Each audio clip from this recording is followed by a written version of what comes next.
लोणी काढताना हाताला चिकटू नये म्हणून हाताला बेसन किंवा तांदळाचे पीठ लावून हात स्वच्छ धुवावेत. त्यानंतर लोणी काढावे. लोणी हाताला चिकटत नाही. पुऱ्या करताना त्यात चिमूटभर साखर टाकली तर पुऱ्या चांगल्या फुगतात व फुगलेल्या पुऱ्या जास्त वेळ राहतात. सुक्या खोबऱ्याचा कुबट वास येऊ नये म्हणून सुके खोबरे तूर डाळीच्या डब्यात ठेवावे. 1 किलो कणिक असेल तर 1 वाटी दूध व मीठ घालावे. पोळ्या व चपाती मऊ व खुसखुशीत होतात. थंडीच्या दिवसात उबट भांड्यात दही लावावे व घट्ट झाकण लावावे. तर उन्हाळ्याच्या दिवसात दही आंबट होऊ नये म्हणून दही पसरट भांड्यात लावावे.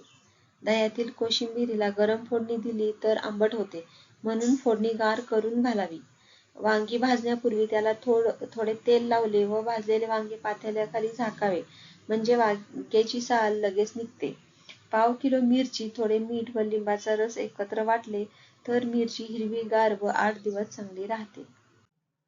मिरचीमुळे हाताची आग होत असेल तर हाताला तेल व गूळ लावून कोमट पाण्याने हात धुवावा. वांगी चिरून पाण्यात टाकतो तेव्हा पाण्यात अर्धा चमचा मीठ व पाव चमचा हळद घालावी म्हणजे वांगी काळी पडत नाहीत. कुकरमध्ये भाज्या उकडताना त्यात पाव चमचा मीठ घातले तर त्याचा रंग बदलत नाही व चवही चांगली लागते. काकडी कापल्यावर पाणी सुटू नये म्हणून लिंबाचा रस लावावा.